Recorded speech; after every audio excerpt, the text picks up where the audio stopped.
I always knew I had a story to tell. Whatever it could be, because I knew I could understand things, and I needed an outlet to like maybe write it down. I even sometimes I played piano growing up, like from like age 12, I've probably started. And my dad was a musician, the musician of the family. So I kind of like followed in his footprints. And when he bought that piano, I started playing piano and everything. And I just remember I was kind of like expressing myself through that, but I was like, I want to do more. And unfortunately, I fell out of love with playing piano a little bit. I mean, I can still do it every now and then, but it's not like an active thing for me. But when it came to writing, and I'd watch like reaction videos of like Eminem or something, and like there's so many, like, I feel like rap and poetry has just an infinite scale of ways you could tell a story. Like with Eminem, it's not necessarily what he's saying, it's just the technicality behind how he can make a rhyme sound like another rhyme. This word, he bends it, and like there's like 15 meanings behind a line or two, and it's ridiculous. So through technicality, I learned from Eminem. Through storytelling, I learned through Nas. And through artistry, I learned through Kendrick. Those three are my biggest influences. And through that, those are kind of the artists I want to embody. I feel like technically when I write, I can write very good technically. I agree. I now want to branch out in the artist world. I want to drop more music. So that's what inspired me, is knowing that I have a story to tell and wanting to tell it through watching these videos, listening to these albums, and yeah, man, being inspired to pick up my own pen. I'm here, and my purpose, the purpose that I want to sort of, give out is I want to help as many people as I can. Just as many people as I can, because I've seen, have you ever been in a position where it's like you've been through something like that's so messed up, right? And you want somebody to say specific words to you. You don't listen to yourself, you want to hear that from someone else. Absolutely. I kind of want to be that voice for those people that have been through so much shit that I could talk to them through the music.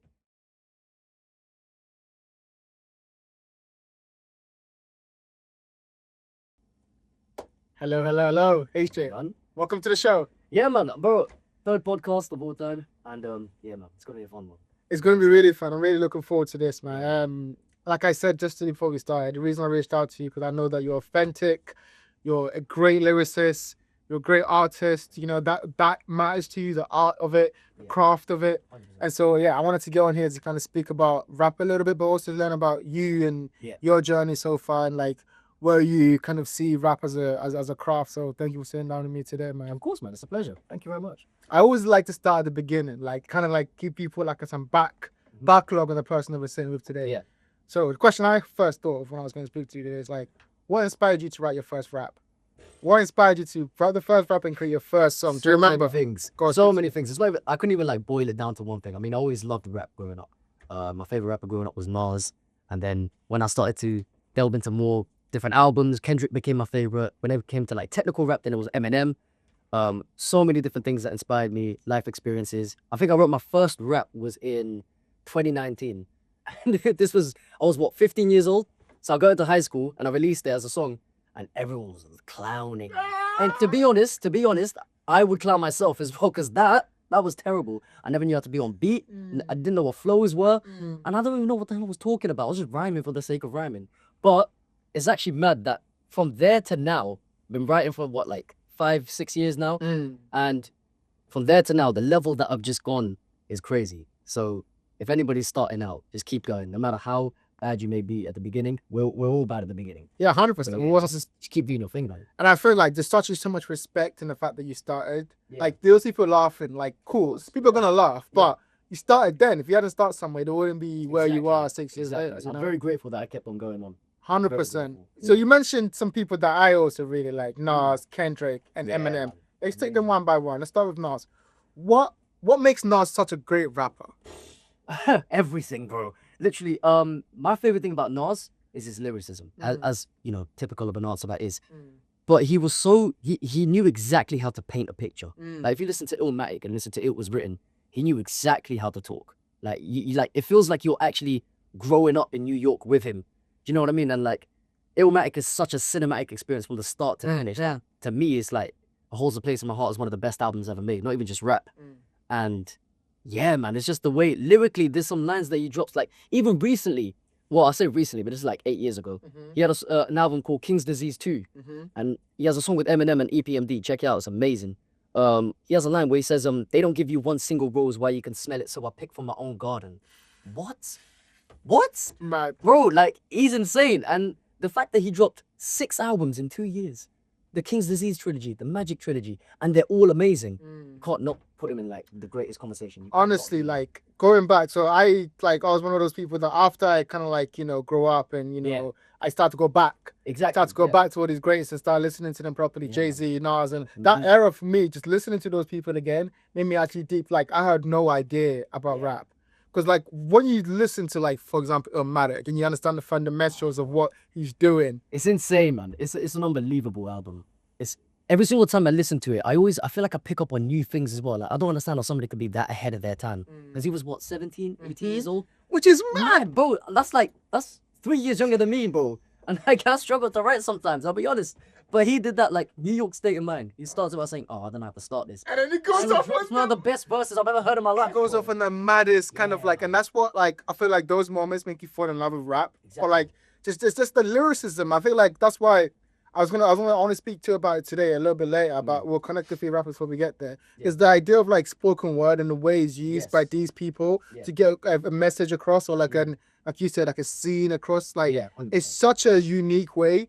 For example, like the other next person you said is Kendrick. Yeah. I think Kendrick might be the best rapper of all time. You know what, bro? If there's a top 5 question later on, I'm sorry, but Kendrick's my number 1. Kendrick is my number 1, bro. Like when it comes to discography as well and his albums, bro, every single album is at least an 8 out of 10. Every single one. Even, bro, Good Kid, Mad City as well is one of my favorites. One of my favorites, bro. 100%. I agree with you. And it's like, it's the way he conceptualizes the albums.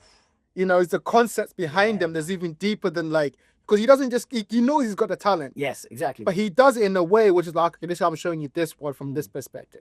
You know, Good Kid Must See is about the environment that he grows up in. You know, like To Pimp a Butterfly is about like, you know, rappers and music and black music and where that comes with. You know, damn, I didn't even get emotions and like culture. Damn is unbelievable, you know. And people say like that's his worst album. I don't think so, bro. Some people either say it's his best or his worst. For me, it's incredible. Isn't it insane? And it's crazy. Yeah. All right, so with these people, what made you want to start on your own journey? When you were like learning about these people and going, I'm inspired by them, I want to do it. What was the jump that made you go, actually, I'm actually going to do it? Like, I'm actually going to do this now and not just like think about it and dream about it. To be honest, it's so like, I don't even think I could quantify it into words, but what I could say is that like, I always knew I had a story to tell. Whatever it could be, because I knew I could understand things and I needed an outlet to like maybe write it down. I even sometimes like I played piano growing up, like from like age 12 I've probably started. And my dad was a musician, the musician of the family. So I kind of like followed in his footprints. And when he bought that piano, I started playing piano and everything. And I just remember I was kind of like expressing myself through that, but I was like, I want to do more. And unfortunately, I fell out of love with playing piano a little bit. I mean, I can still do it every now and then, but it's not like an active thing for me. But when it came to writing, and I'd watch like reaction videos of like Eminem or something, and like there's so many, like, I feel like rap and poetry has just an infinite scale of ways you could tell a story. Like, with Eminem, it's not necessarily what he's saying, it's just the technicality behind how he can make a rhyme sound like another rhyme.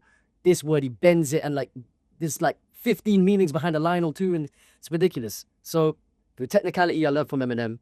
Through storytelling, I learned through Nas. And through artistry, I learned through Kendrick. Those 3 are my biggest influences. And through that, those are kind of the artists I want to embody. I feel like technically when I write, I can write very good technically. I agree. I now want to branch out in the artist world. I want to drop more music. So that's what inspired me, is knowing that I have a story to tell and wanting to tell it through watching these videos, listening to these albums, and yeah, man, being inspired to pick up my own pen. And that was like when I was 15 when I started. Then I stopped for a few years, and then I picked it back up again during like COVID time. I started writing a lot during then. I had like Apple headphones and I plug it into GarageBand, I made a little beat and I started rapping. And I remember my mum came home and I showed my mum and she started getting emotional. She was like, how have you done this on your iPad? And then, yeah, because I've got the best parents in the world, I'm very grateful. It was like a week later, they bought a whole setup for me, like got me a mic. My dad, obviously, you know, being a musician, knew exactly what to get. So from there, I was like, I have to do this. Like, not in a way that's like, I don't want to. I love it. I want to make this my career. But it was like, I got to do this now. This is like, I can't ever let my foot off the gas. You had that back end. You had that inner, that fire lit in you. 100%. And not many people have that. Do you know what I mean? I feel like poetry can stem from very emotional places, from very like sad upbringings and stuff. But I hear a lot of poets speak about how, you know, certain things with their parents or certain, you know, traumas in their childhood. I'm very grateful that I didn't go through too much when it came to my home life, because my parents were always there for me. So I'm always going to take that gratitude with me. And I feel like that's what stems my passion 100%. You mentioned like thinking you needed a way to an outlet to express when you're playing piano. Talk to me about what it felt like when you found rap was that outlet, when you found writing the bars. Do you remember those early moments? Did you have a notebook that you used to go to and then put the bars? Yeah, bro, I've got like on my phone, I have like 2,000 notes of just bars and bars and bars. I can't remember the first lyrics I've ever written because that'll feel like, you know, like the Dead Sea Scrolls. I have to go back. But I just remember like the first time I wrote something was like poetry-wise, it was in high school. It was a little poetry club. And I remember showing people, they're like, nah, this ain't it. And I got up in class and I was like, oh shit, I have to now read this in front of people. And then my poetry teacher like was like stunned. She was like, wow, like, you know, not to like toot my own horn. This sounds very like big-headed, but the way she was like, oh my goodness, this is amazing. And I remember I went from like bottom set English to I didn't realize something. Yeah. It's like an anime when they figure out the true potential of the guy. And I walked out of the class with like, well, I'm flipping the bird. I keep that shit. Because yeah, man, and, like the whole point is that you just got to tune out what people say, man. And 100%. And like that's not to be delusional. Obviously, taking criticism because a lot of people tell you, oh, don't listen to this guy, don't listen to that. You got to listen. But there's certain times where people are trying to stop you from doing something, and you know you've got something in you. That's not delusion. Obviously, and I think it's also like it's not their journey. Like, why would they understand? Like, you know, it's your journey, it's your path, it's something you care about. They're just going to look from their perspective and they're going to be like, this doesn't make sense to me. That's fine. You know, you just got to believe in what you're doing and the way it's going to take you. Talk to me more, because I really want to get people to understand what it means to express yourself. I think as a rapper, you do it in many forms.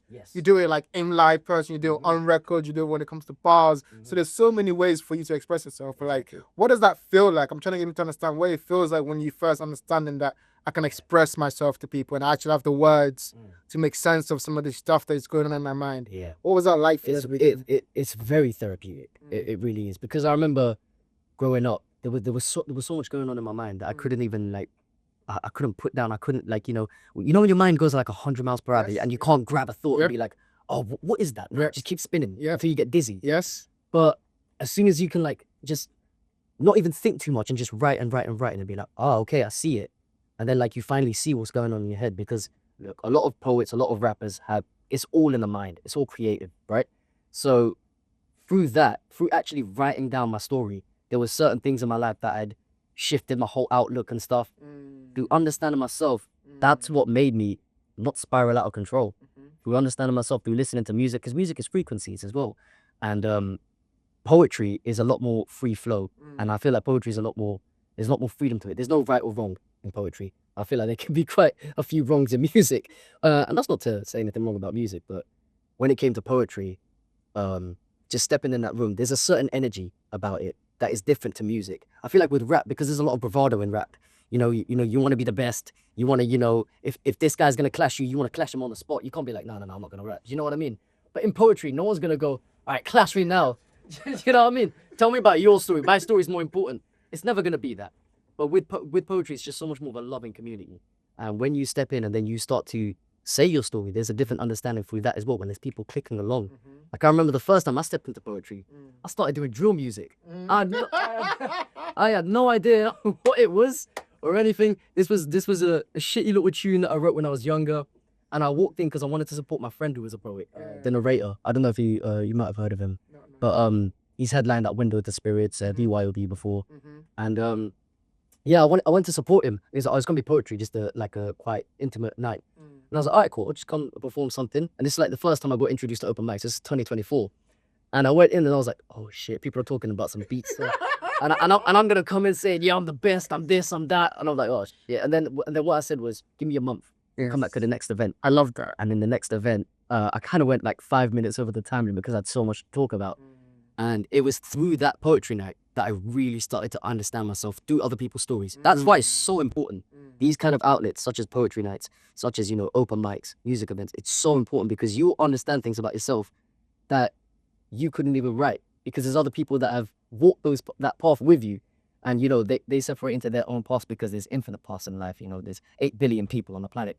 So through poetry, you can understand so much more about yourself. I 100% agree, bro. Like, I run a poetry night myself. And like, oh, really? Yeah. Wow. Yeah, I need to come through, bro. That's going to happen. Yeah. Morocco Barn, you're going to love it.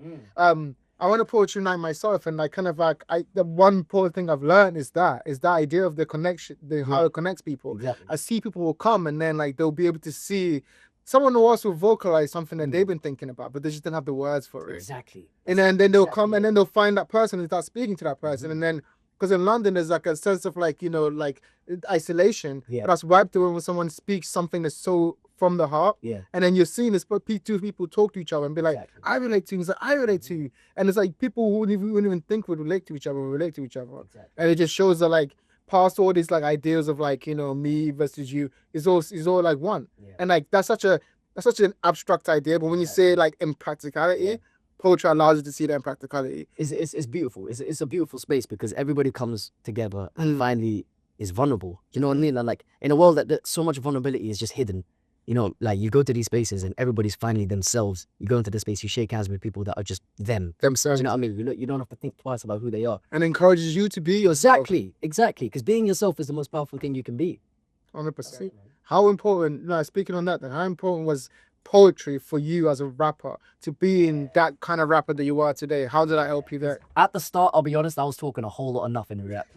A whole lot of nothing. Like, I mean, I'll speak every now and then on my experiences, but I'd always just like be like, oh, did you catch this bar? But realistically, there's no substance behind it.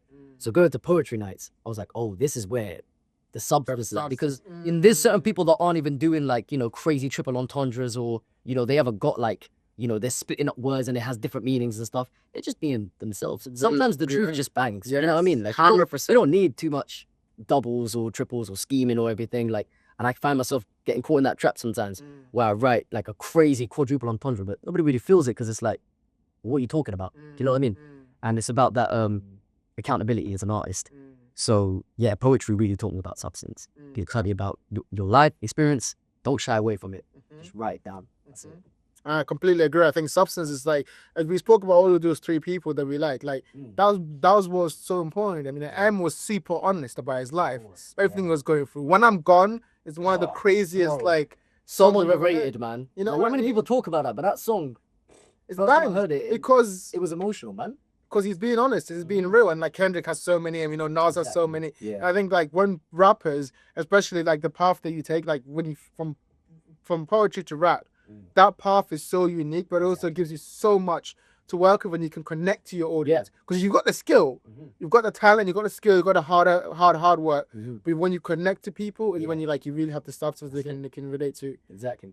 Talk to me more about now your kind of like your movement towards kind of where you want to be. So obviously now if we're looking at the timeline of who you are, right now you've kind of like understood that you want to do this. You know, you started like going to these nights, you have substance in your raps. Now you're moving forward. When did you start like having aspirations of like, actually, I want to be the best. Actually, I want to take this as far as I can. When did it change from just like, I do this as a self-expression, as an outlet, to I do this because it's my passion? That's a very good question. I think it hasn't really changed. It's still that self-expression is the main thing. Because obviously as life goes on, things are always going to be happening. You know what I mean? And you're always going to need something to kind of quantify it into words or whatever your outlet is. It could be football, it could be, you know, sport, whatever. But me, it's being creative and doing art. But I think when it comes to my passion, being the best is something that's like, growing up, I was always like, not by my family. My family were always great and amazing, but in school, I was always kind of like that dumb kid. You know what I mean? Like, kid in the back, don't really say too much. Every now and then, I'll try and, you know, gain a bit of confidence and put my hand up and say an answer's wrong. I'll be like, oh, shit.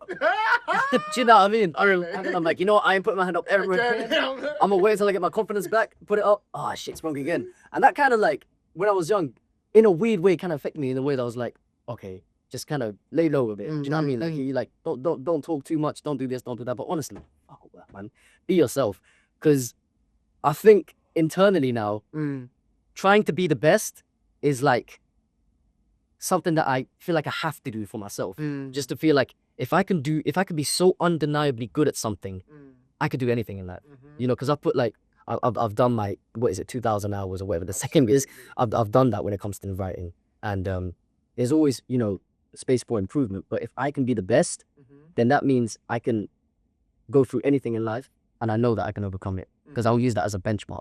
Because if you could put so much work into something, you could do that same thing anywhere else, and you'll overcome it. 100%. And I think also the person you become in pursuit of that goal is very Yes, important. exactly. You know, because like you're right, those times, those hours that you put into it really kind of focuses your mind on what's important. Because you could do other things. There's other Yeah, distractions, but you choose, exactly. no, I'm going to sit here and write this bar. Yeah, I'm going to get this right. exactly. And you knowing that no one's going to know if I just know, I'm going to know. Exactly. And it's just that kind of consistent Yeah. accountability of yourself about how much this thing means to you over time, just like kind of like gives you so much clarity over your life. That's another thing as well, where it was like, it started off with me wanting to be the best, was me wanting to be the best so that other people can say I'm the best.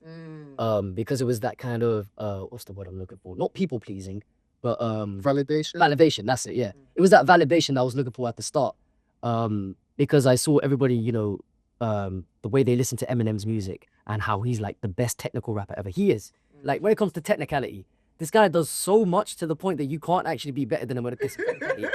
But like, when it comes to actual substance, nowadays I don't think Eminem has too much substance. I mean, I'd rather listen to a Kendrick or Nas. It's true, Eminem is still one of my favorites. Yeah, like I think nowadays when it comes to writing, I always just want to put substance ahead of the technicality. So being the best means an all-round thing for me, not just, you know, being the best in a technical aspect or anything.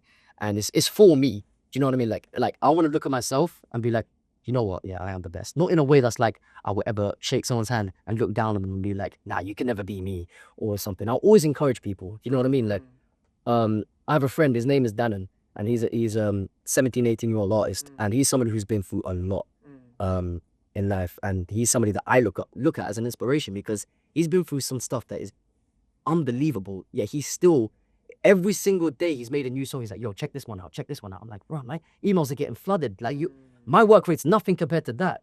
And it's like having those people around you could really amplify your sound as well. Do you know what I mean? And like, it's literally iron sharpens iron. Absolutely. So I think for me, it's just, I want to be the best so that I can hopefully inspire others. I don't want to inspire people around me to be the best they can as well.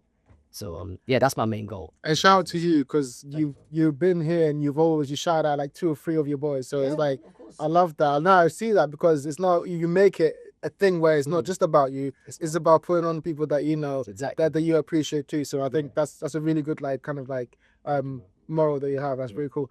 I want to also talk about like what it means, because you mentioned in your previous answer about not being where you want to be. Yeah. You mentioned that, and I think it's so important to have that feeling. But I think for each individual that's different. So what does it mean for you when you say I'm not where I want to be? What is that? Where is where you want to be? What does that mean, and what does that mean by what you want? I think it comes in so many forms. I think where I want to be is, one, being comfortable with myself when it comes to my artistry, and just day-to-day life. Just be comfortable with yourself. And I also want to be in a place where it's like I can monetize the music, make a career out of it, but like, not trying to sound like I'm not trying to virtue signal or anything, but that's still very secondary to me. Like the money, the business, you know, the touring and everything. I just want my music to make a difference. I want to speak to people in a way that they haven't been spoken to before. Do you know what I mean? Like, again, going back to Kendrick, he like broke the rules of music so much in a way that's like, he did so many things with his voice that no other rapper did. Like, you know, there's a song called Mama off of To Flip a Butterfly. He keeps breaking his voice and everything. Like, he actually sounds emotionally like messed up due to like his past or whatever. And his music videos, like, he is the definition of an artist. Like, if there was anybody I would want to compare myself to, it would be that kind of route, where it's just you break the mold. Do you know what I mean? And you go above and beyond. And that's where I want to be if we're talking artistry. But monetary and stuff like that, it's not the biggest problem for me. I don't mind if I don't get paid too much for music, because obviously when it comes to the business side of music, there's not too much money in it unless you're, you know, crazy big. But yeah, I just want my music to make a difference. I do. I appreciate the answer so much, man, because I feel like this world is lacking that. It's lacking people who just want to make a difference. Yeah. And it's not on some, you mentioned virtue signal. It's not really that, because there's so many people who just don't care. Yeah. Apathy is like the biggest, it's across the whole generation, where people just don't care about anything they do. But like having that kind of like moral, kind of not even just moral, but just that kind of ambition to do something that matters to people, to individuals who can relate to you. That is so unique. And you're right, like, true artists, that's what true artistry is. Is to like express yourself in a way where someone else can relate to you. But your experience is so unique, right? Yeah. But it's the way you use your art and you use your talent to get that across. Yes. And that's what relates to the best, because they can do that in such a creative way. You're like, I couldn't even imagine how you did that. Yeah. You know, but I relate somehow. Yeah. And I think that's so important. So I feel like that goal of, you know, because I think people especially struggle with where they want to be. And it's like, they struggle with that because it's always a financial thing for them. You know, it's like, okay, I'm not there yet. I'm not financially free. And so I can't be happy. Yeah. But if your goal is to just express to people and connect to people, you know, you can do that tomorrow. Exactly. I mean, that's the whole point. I mean, even every now and then I still get caught up in the whole, like, because I do grime as well. And grime is a very, very, like, clashing. It's almost like the UFC or like the boxing of like a grab. You know what I mean? Like, it's such a sport where people will be at each other's necks and everything. Another person that I really respect is 28, grime artist, who's one of the first artists that I met on this journey. And he's somebody who's always showing me respect. I've always shown him respect too. And he's somebody that's always, we would be at a set and he would randomly just start clashing someone. I'd be like, bro, okay, but like he's bringing the essence of grime back. Do you know what I mean? But it's like, he would just like, even if it's like one of his boys, just for that sport kind of energy, that competitive energy, he would just come through and just be like, right, we're clashing. Do you know what I mean? So it's like, you go to a set and it's like, you got to be ready. Do you know what I mean? But yeah, he's someone I always respect. There's people like Zeno as well.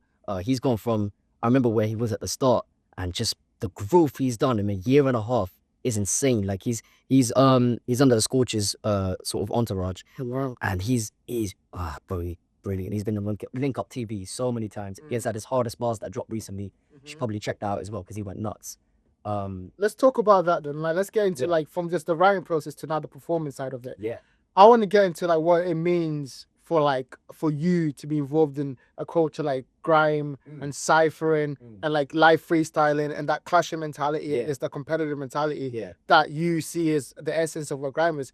Talk to me about that. What has that been like for you to be involved in, you know? I mean, it's been fun. It's been fun. That's probably one of the main words I can use is fun.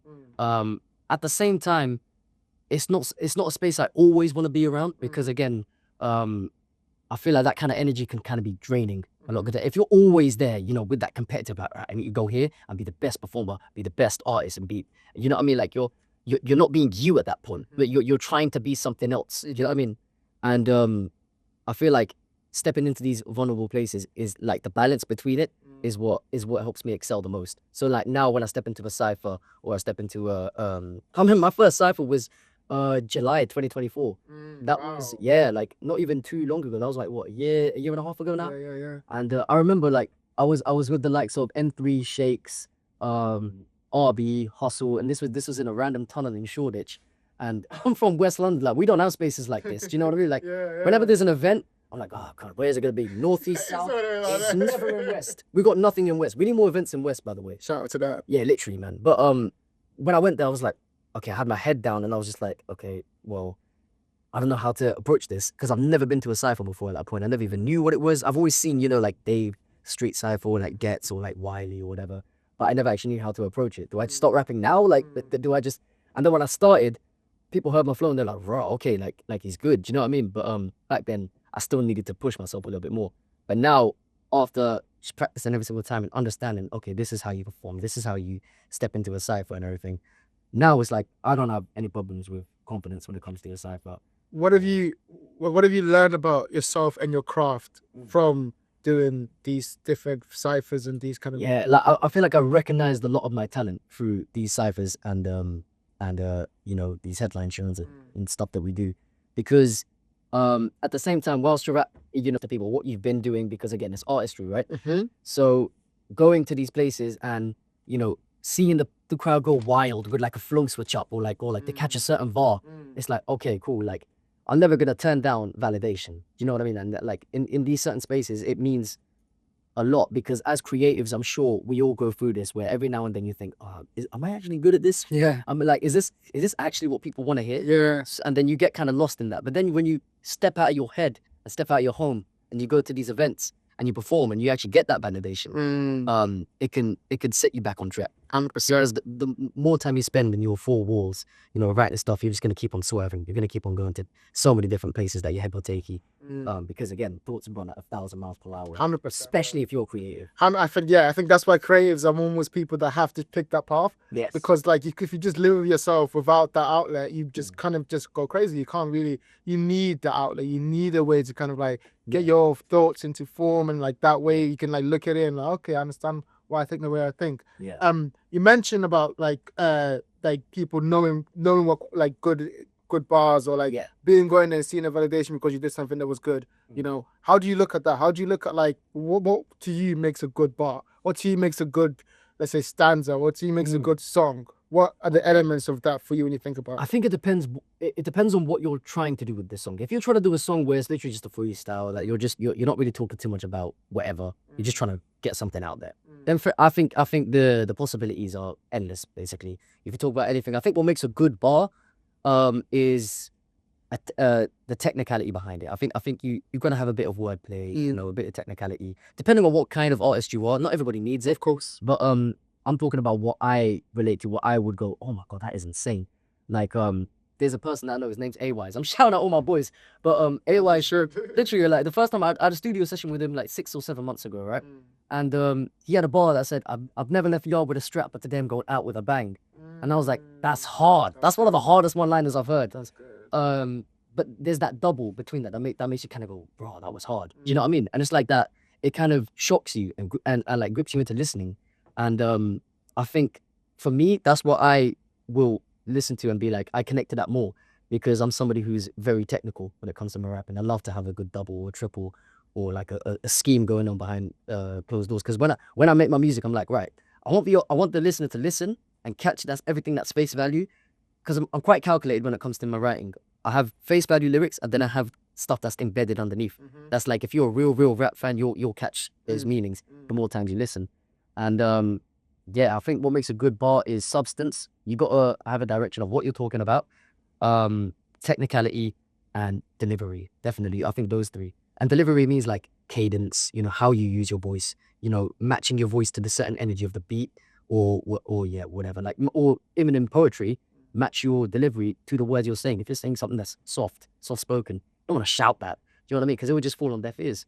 So you got to deliver it. You got to and again, in poetry, something that I learned is silence speaks volumes. You got to pause every now and then. Like, I remember when I started, I'll be coming with these flows that are like insane, and like people be like, raw, you know, like I went to Flow Vortex, and the first time I was there, it was an amazing experience. Everybody loved me. And then Flo, her name's Flow Assist, she pulled me to the side and said, you're incredible, but pause, sit down, breathe. Because for me, it's like, I have very fast flows. I'm sure people that are watching this know this. Yes. I have very, very fast flows every now and then. I like to, you know, double time, rap like, you know, crazy, like double timing within a 16 or an 8 or whatever.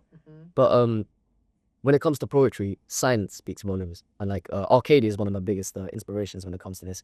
He is the definition of doing the fast flows and then taking them pauses to let it sit in. Me, I just kept going. I kept going, but then I realized in poetry, you gotta slow down. You know what I mean? Yeah, 100%. And like, I've seen you do so many like amazing like performances where like you combine such a good, I mean, great bars, great lyricism, great substance with like the performance of itself, like the way you stop and let people. And like I saw this one where you go reload like 5-6 times, and it was like, yeah, because like once you let people like sit with the bar and they take in, like you said, there's layers to your bars. So like, go wait, I do that again, and I love that. I love that you can like, you know, elicit that reaction from an audience. On that topic, not to put you on the spot, but what's a bar that you've written that you really like, you really like, that you really like, you know, are proud of? Maybe it was something you did early on. You know, you're a professional now. So that's like, right. I was actually writing on the train today, and I came up with a bar. I can't remember it now, though. Oh man. Doesn't have to be something as recent, but it's one that you kind of like are proud of, or you relate, or you deeply mean something to you. I think this isn't even something that's super deep or anything, but I remember I said this in Flow Vortex, and it got a standing ovation midway. I had like a whole pen scheme, which was like how does it go now? I can't butcher this. It was like, my pen stupendous, indispensable, suspenders from the pen to bang a pending, independent like a pendulum I'm swinging. See the pendentum wrap around your neck and I'm gonna leave you necklace. You see how my pen is integrated? I'll leave your pen disintegrated because I will integrate this. I'm the best at holding this. I'm the next to last because my pen ultimate. Oh gosh, that's crazy. That last line is my favorite. That's crazy, bro. That's crazy. That was not a line. That was more like an 8 bar, but like. But still, that's amazing. Nah. We'll talk about why does that mean something? Because I feel like that represents my technical ability in that sort of like room that I was in Flow Vortex when I did that. It was purely for technical ability. It was purely for the reason of I've been through so much in life where it was like, I'm not good at this, I'm not good at that. I've tried so many different avenues. However, I've become so good technically at writing, I'm just gonna show off. When it came to that part, I was like, I wanna show I'm a force to be reckoned with. So with the pen is integrated line, every single word has pen in it. So pen is indispensable, suspense, pen to bang a pen, like, and it has a little flow to it. Do you know what I mean? And yeah, man.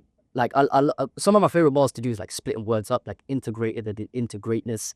I'm the next to last because my pen ultimate. Like I love splitting up words like that. And yeah, just the technical ability is the part that I have the most fun with. Like because there'll be times where I'm just sat at home and somebody will say a word.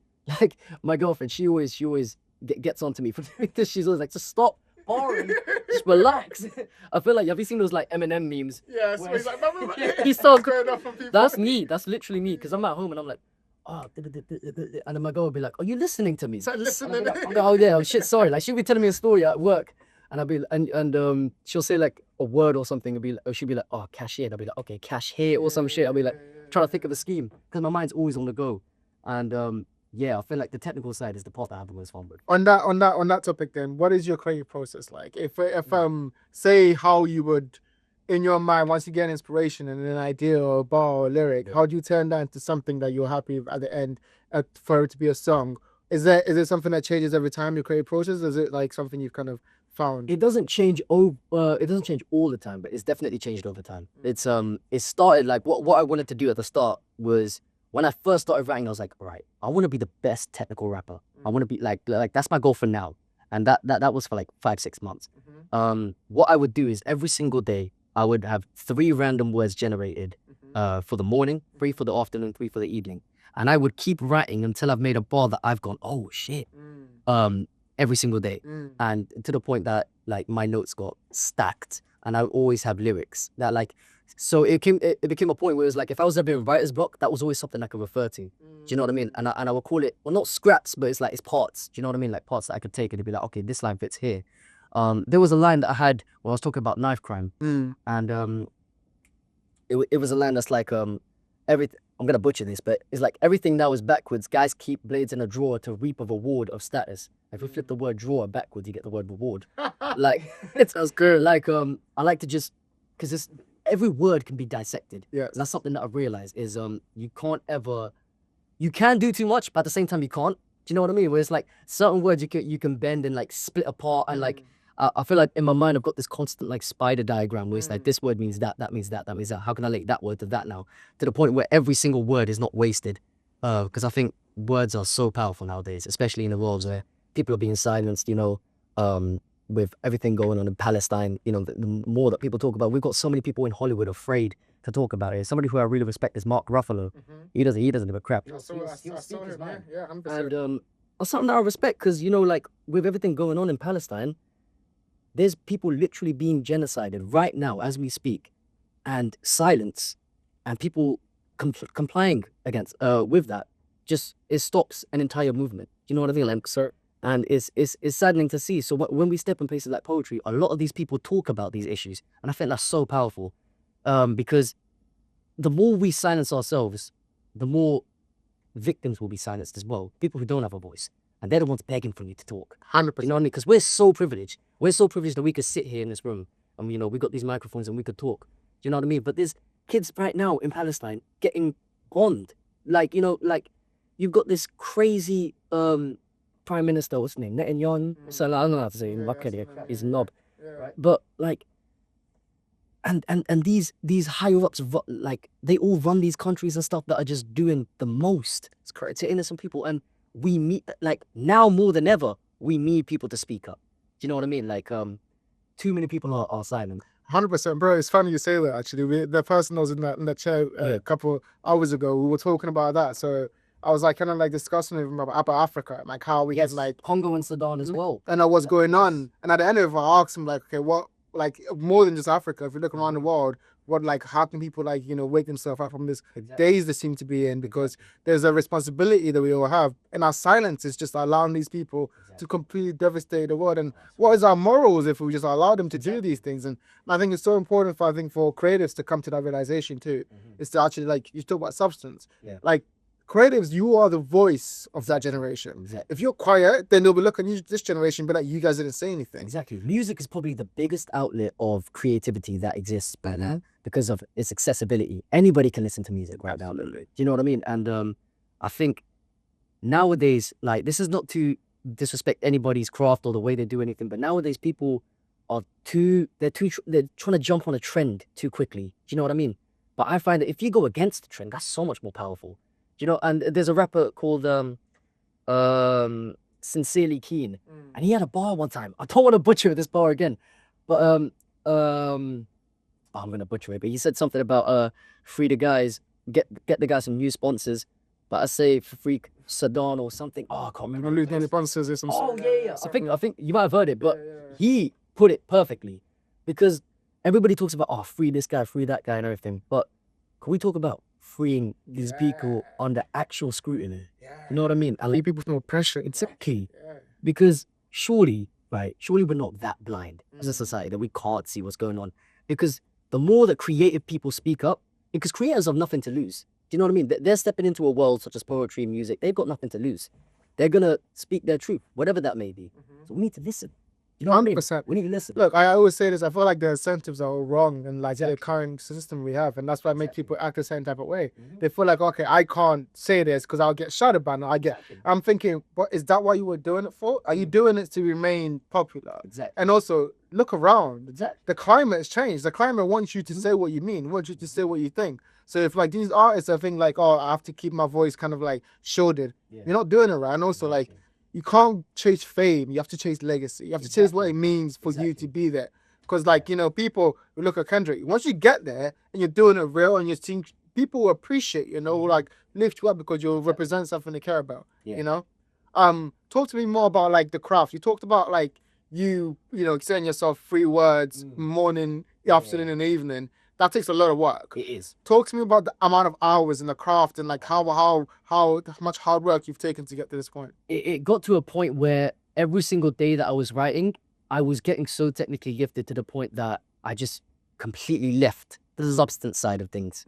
And after them 5-6 months, I kind of realized it's a great exercise, but people don't know anything about me. You know what I mean? And when you speak from that space of vulnerability, that can sometimes be the most powerful thing. So it took so many hours.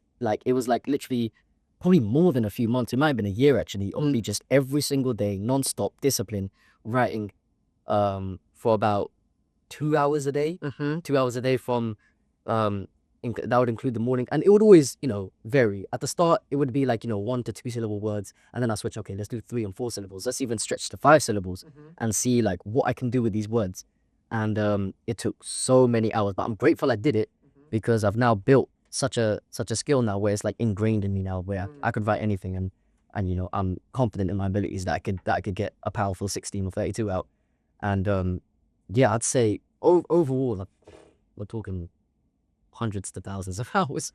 I mean, I really do try. And I'm grateful that I could be on platforms like this talking about how much my work. Bro, I'm grateful to you. I'm grateful for you, the work that you do. And, that's why I was interested in speaking to you, because, like you said, you put substance out there. And when you do that, people will relate to that and will kind of want to reach out to you to kind of speak to you about it. You're not just gifted, technically gifted, which you are, of course. You actually say things, and you're actually trying to get people to think more about themselves by showing a little bit about yourselves. And I think that takes bravery, especially, it's so easy for you to just keep being technically known as the technically skilled one, but you're putting yourself out there and putting yourself in front of people to see who you are. And I think that takes I really appreciate that skill, and I think you do really well. Talk to me about some of the stuff that you find difficult to do. In the process of becoming a musician, there's so many different levels to it. There's the writing side of it, there's the recording side of it, there's the marketing side of it, there's the song making side of it. What, if you had to look at all those different facets of it, what do you find difficult? What are you still kind of working on? I think the thing that drains me the most is the marketing side, because that's the part where it's just all business at that point. You know, you got to find your niche. You got to find, like right now on TikTok, I do skits. You follow me at the real HJAY on TikTok, right? 100%. And I do some skits, and they've done quite well. Like I did like a UK versus US rap battles, like the difference in them, and I had like Pen Game repost them, and they reached out to me and stuff. But yeah, I think it's just finding your niche, finding different ways to promote your music. That to me is probably the most draining thing, because I think that's the part where inauthenticity comes into play quite a bit for a lot of artists, because that's where you kind of have to follow a trend if you really do want to take this, to crazy spaces, like, as high as you want to take it. Or if you innovate, like I saw somebody now who's like, Dave said this, and then he'll say his lyrics, and then at the end he goes, that wasn't Dave, that was me. I'd be like, he had a bar as well that was so cool. He did the whole Monopoly scheme, and he said question marks all over the board, just give him a chance. I'm like, what? What are you talking about, bro? That's insane. I saw one that did that, but with like the UK kind of like full like godfathers of like the grime scene, and he was talking about Wretch, he was talking about Skepta. Oh, that's the same guy. Oh, really? He's insane. I don't know what his name is, but see, we're talking about him. Exactly. That's exactly it. That's the marketing. That's it. Well, that's how you got to market. And I've seen some people now kind of following that trend, and I think what he did, which was so brilliant, and he even got Skepta to like notice him as well. I saw in the comments, Skepta this is insane, or it was silly, or whatever. And yeah, man, I think just if you can somehow innovate and find your own way of marketing that could potentially become a trend, at that point you've made it. But that's really difficult, and anybody could do it. We could do it, but it takes a lot of thought, takes a lot of thinking outside of the box. You gotta kind of take yourself away from the music and be like, right, I need to make this a career now, right? Because again, it depends on your goals. And I do want to make this a career, so I'm trying to take myself outside the box, think innovation.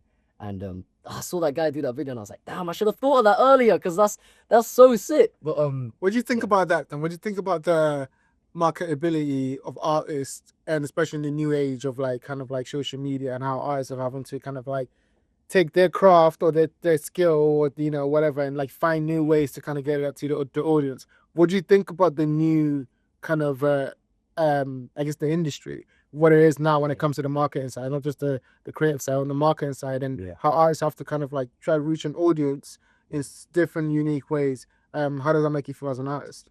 I mean, as an artist, I don't really think about it too much, because realistically, we've got to get with the times. As times shift, as social media is growing every single day. Like, there's millions to billions of videos that are being posted every single, month or every day or whatever, right?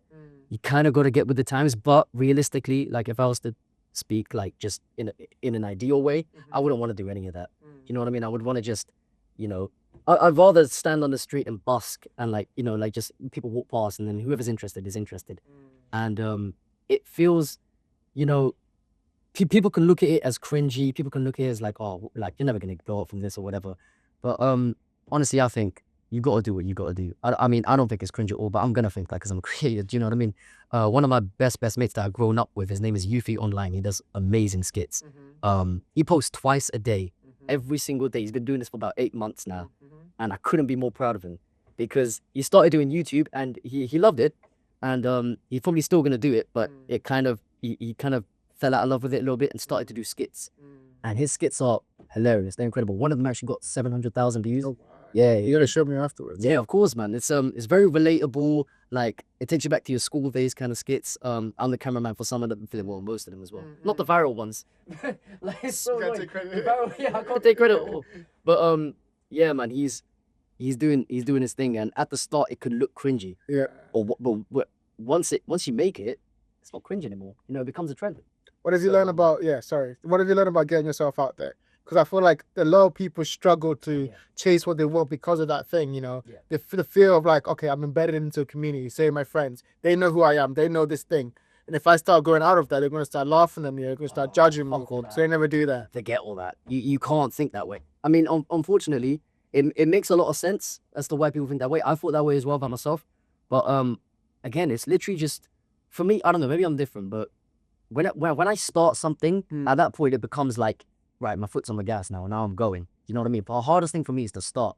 That's going to be the hardest part probably for them as well. It's just getting over that wall, that invisible wall that's not there. That's literally just a figment of imagination. You know what I mean? You're not even meant to climb that. You just got to walk straight, and that's it. You're through. Do you know what I mean? You just got to keep going. And as internet guru that probably sounds, you just gotta try it and just be yourself, because that's the most powerful thing. People are gonna laugh. You know what I mean? You can't control people, and you can't expect people to not laugh at you, because then I think that comes from a place of arrogance. Yeah, you know what I mean? 100%. Just do your thing. If people laugh at you, people laugh at you. For me, I would post things on TikTok, and TikTok comments are ruthless, by the way. I didn't do this. Bro, they are ruthless. Really? They don't care about your feelings at all. But I remember like the first time I went on to HJAY, right? I saw that. Big up to you. Thank you, bro. But I've got a bone to pick, because when I did that, in the moment I was gassed, because I just performed straight off the Jamie and Skepta, and I was like, okay, this is sick. Video ended up getting about 90K views, and I was happy with that.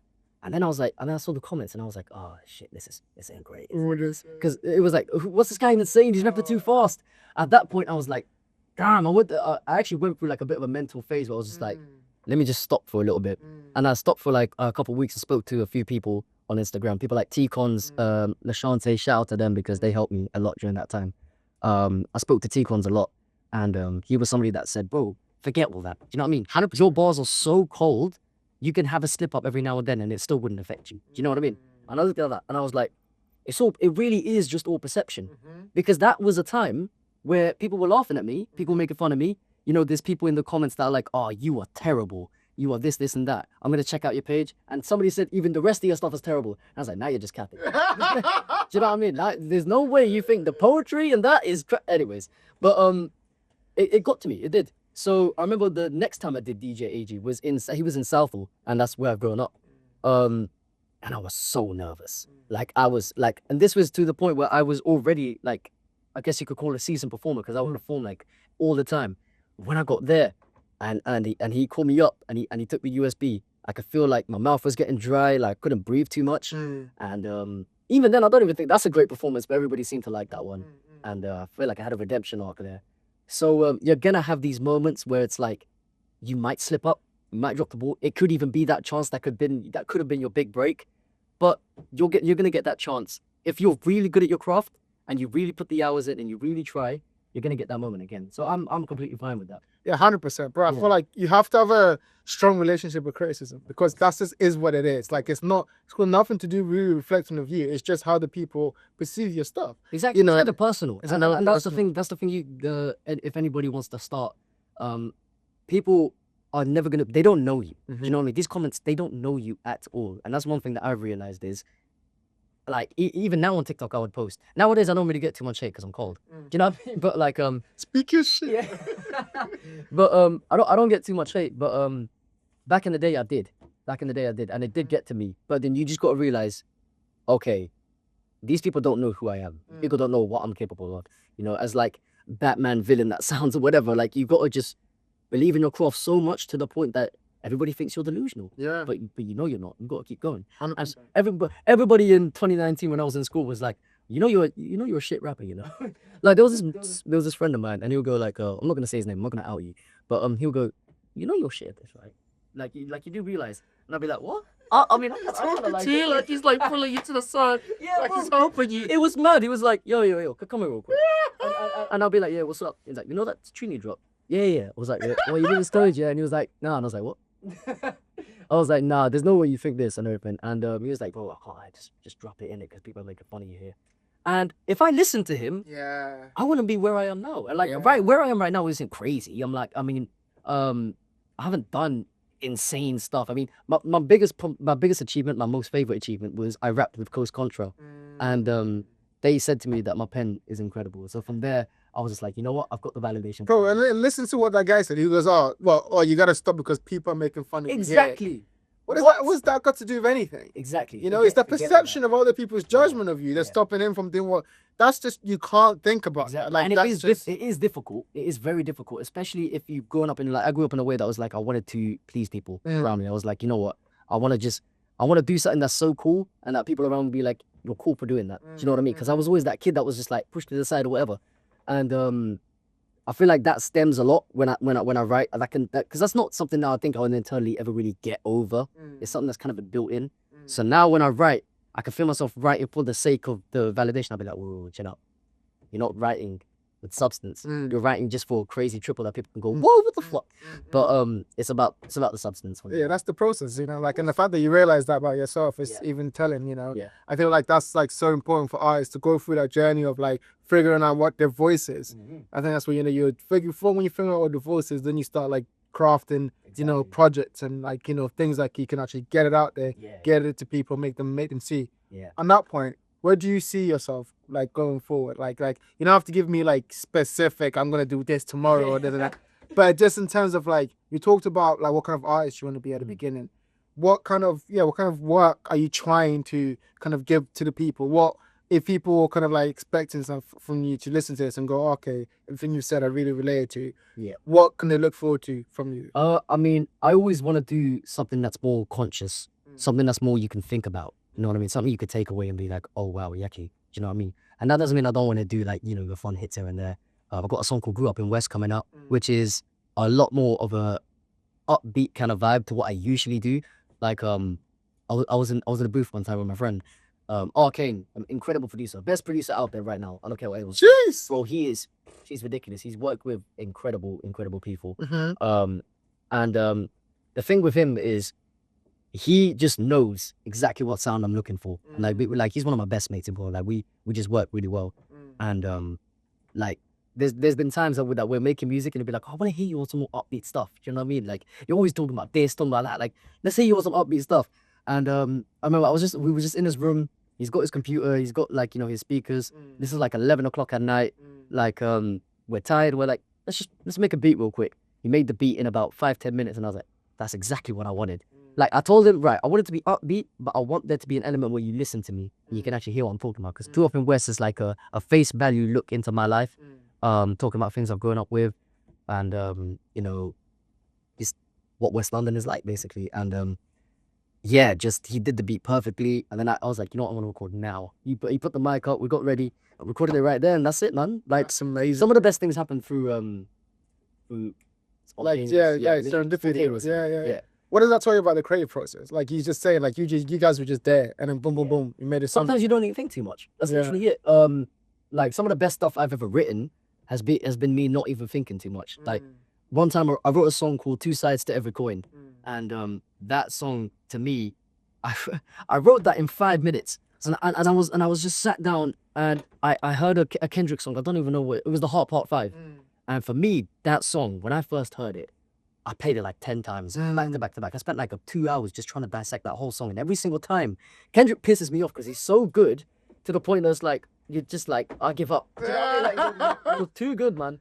But yeah, when I wrote Two Sides to Every Coin, it was like, I wrote it, and I was like, oh, shit, need it. Do you know what I mean? And it's like, I was like, you know, fuck, let me record it. And then I found like a Kendrick type beat.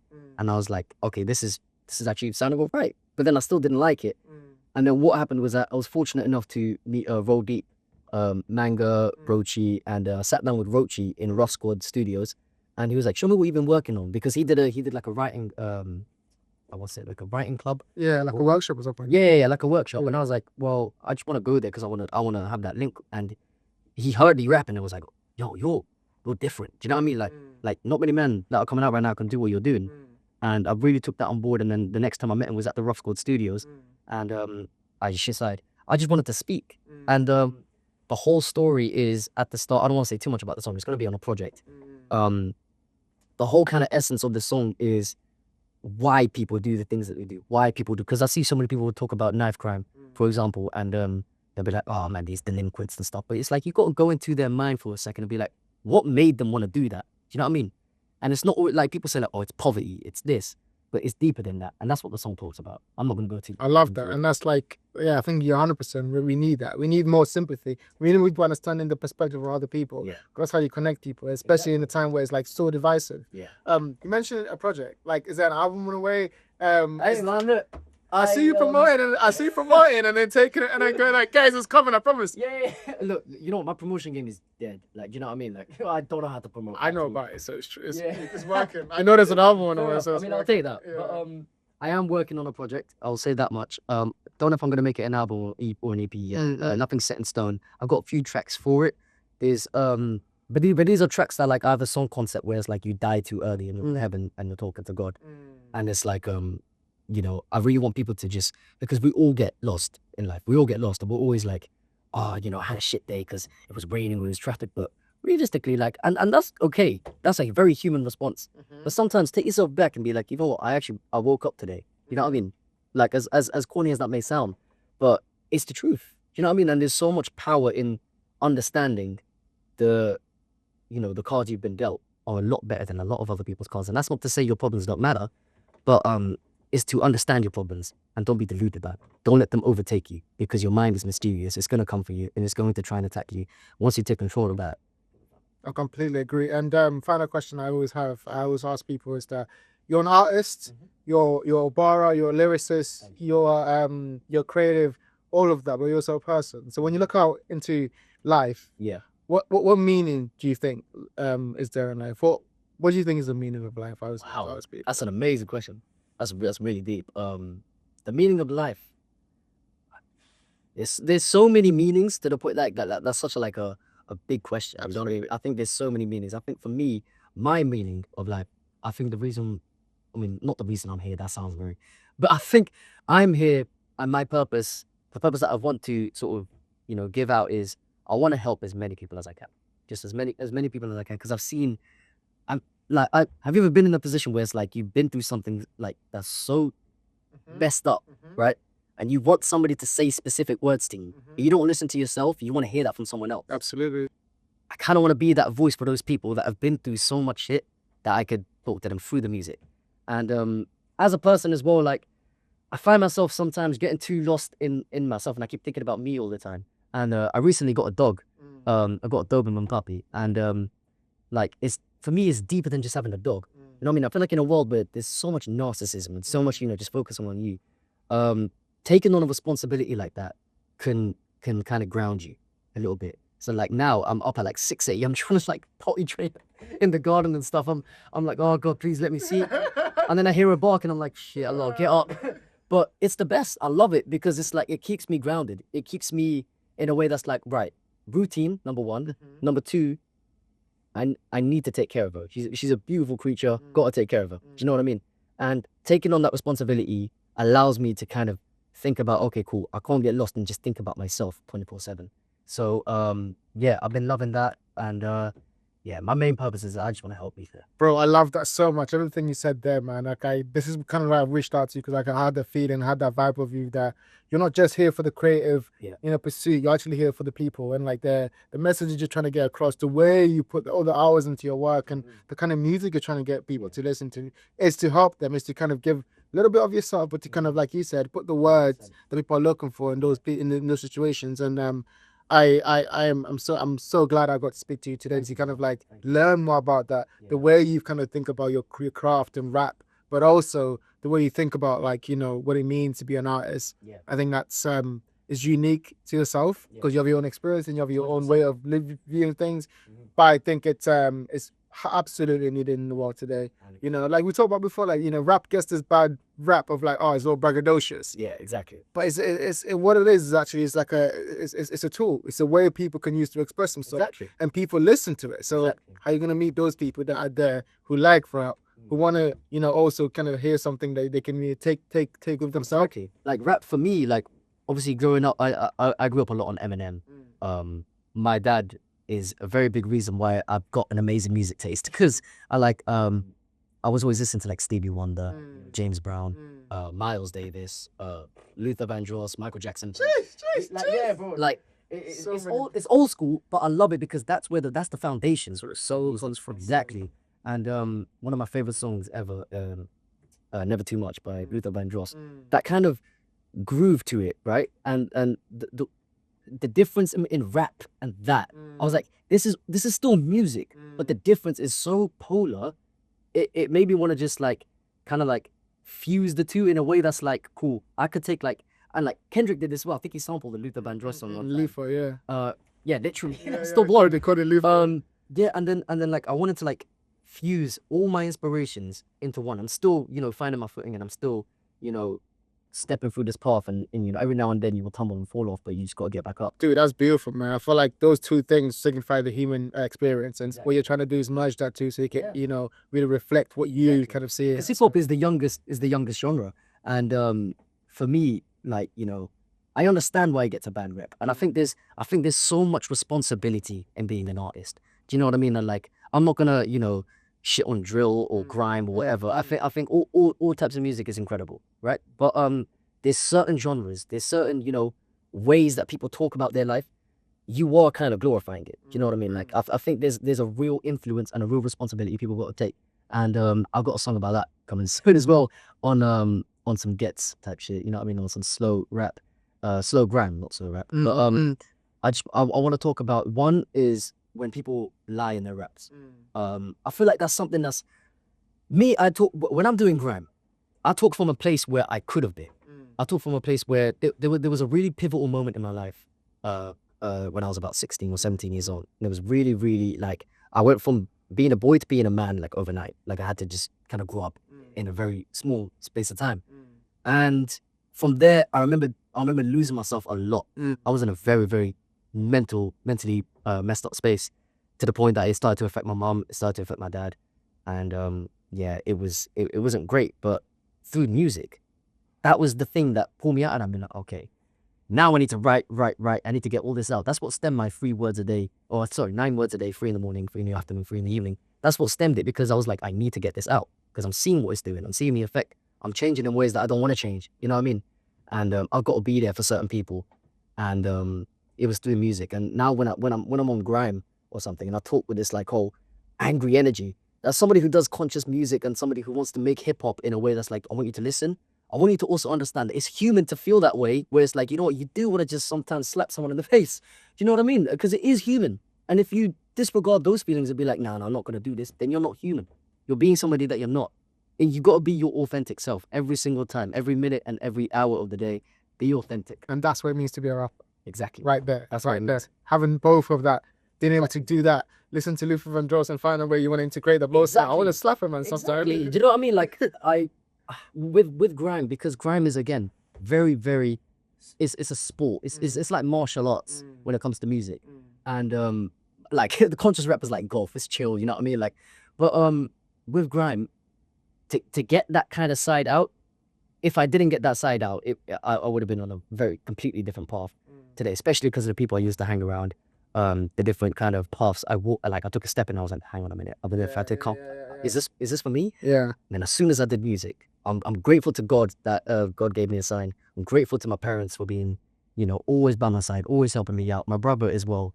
Yeah, man, I'm very grateful that I've got the best family that I've got, because it could have been even worse. Bro, shout out to you, man. Shout out to you for getting yourself out of there. And shout out to you for taking the jump, you know, becoming the artist that you are today, putting the effort, putting the time in, you know, the love of craft, you know, those hours, they mean a lot, and, you know, and they're showing. You know, you're getting out there, you're mattering to people. People are like, you know, paying attention. So thank you for saying me as well. Thank you for saying it was very fun. This is very, very fun. I appreciate you so much, man. I look forward to seeing what you're gonna do next, man. I think like I'd love to do this more, man. Thank you so much, man. 100% today. Amazing. Appreciate you for watching. Until next time.